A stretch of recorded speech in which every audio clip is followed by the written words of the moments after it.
Hey, what's up, guys? Now that I got my drift working again, I'll be able to make more videos rather than just on the weekends. I can answer y'all's questions as I'm driving to work or whatever I'm doing. So, new videos I'm going to be making. So, I'm going to be doing more drug comparisons, pharmacology, things like that. Also, what I will also mention, hopefully that's not too loud, is I'm going to be continuing the series I did on aging on my old channel. And I'm doing that because, well, a lot of the... Yeah, hold on, let's just turn this off for a second. I'm going to be doing that because a lot of pharmacy and pharmacology and medicine in general is just about curing these diseases. And a lot of these diseases, they appear acutely in people for different reasons, but if you wait long enough, diabetes, Alzheimer's, it will happen to everyone. So curing the underlying problems of the diseases is important, and it's really an age-related illness. So I'll definitely be continuing the series on my new channel. I'm going to remake the older ones, make them shorter and more to the point, especially for those people who are new to the whole concept. And then, of course, I'll make more advanced ones for people who are already familiar with the basic principles, and we'll go from there. I really hope you guys can hear me. Hopefully I'm not yelling too loudly, but this bike is really, really loud. It's not like a 250 or something like that where you can just have a casual conversation and drive around. But I'll see how this mic works out. If it's bad, maybe I won't even bother uploading it. But I also wanted to make this video to not only update you on what else I'm going to be doing as far as pharmacology and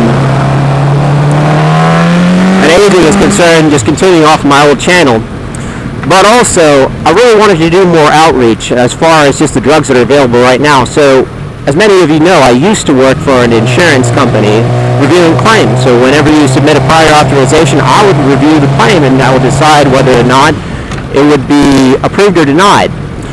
So now a lot of what I do is basically I work on the opposite ends. So what I do is I work at a hospital now, and people have cancer drugs, hepatitis C drugs, all kinds of very rare conditions, and they're very expensive. And of course, they don't make it easy for it to be covered. It's a lot easier to deny something than it is to approve. If you want to approve something, it has to be submitted exactly correctly, and more often than not, you're going to have a situation where you've got people that meet the criteria, but because the doctor's office did not submit it correctly, and I don't blame the doctor's office at all. It's, like I said, I used to work at a hospital before I worked at an insurance company, and I thought I knew a lot about prior authorizations, getting stuff approved. And to be honest, once I got there, I realized I knew absolutely nothing. Hold on. Alright, really. Alright, never mind. But anyways, so what I really like to do is to help out, if you're an individual. And once I started working back at the hospital, you realize how much of a problem people have with the insurance companies for good or for bad reasons. But in the middle, you have people who really do qualify for these treatments, but just for different reasons don't get qualified, and often people die. I saw a video recently on, I'll put a link there, but it was basically about a guy who died waiting for his hep C treatment. He was stage 4, and he had been denied multiple times, appealed, still denied. And it seems like someone who is at that stage of liver disease would qualify automatically, and they pretty much do. I could have gotten that guy approved in less than 24 hours for sure. But it's insurance difficulties. They ask for a lot of things, and if they're not submitted in a precise way, in the precise language, it can be easy to deny. And most people are going to deny those things because you've got X quota working at an insurance company, and it's much faster to deny a case than it is to approve it. You just find one reason to deny it, say denied, done, next case.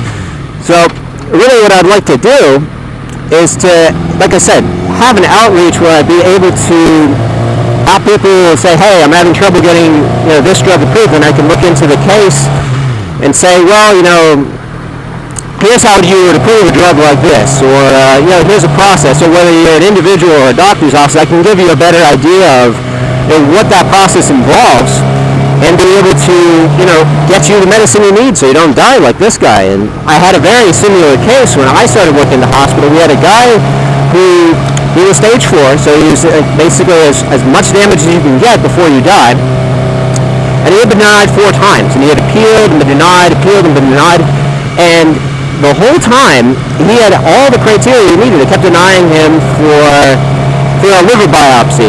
But the trouble is they kept putting not only a liver biopsy in there, but another form of liver test, fibro test, which is not accepted.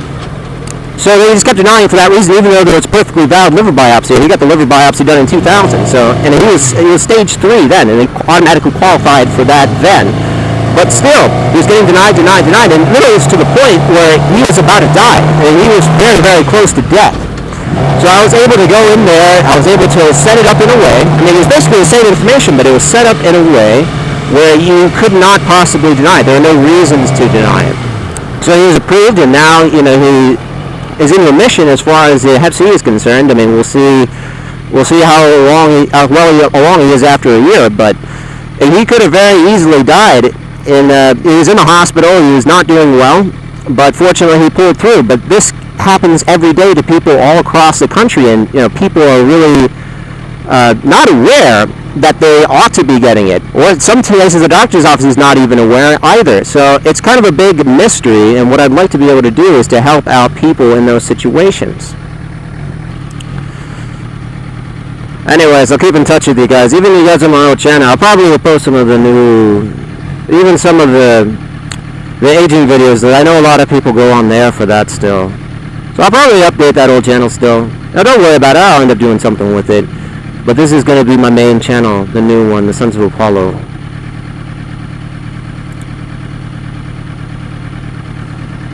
So anyways, I hope you guys are doing well. I'll see you next time.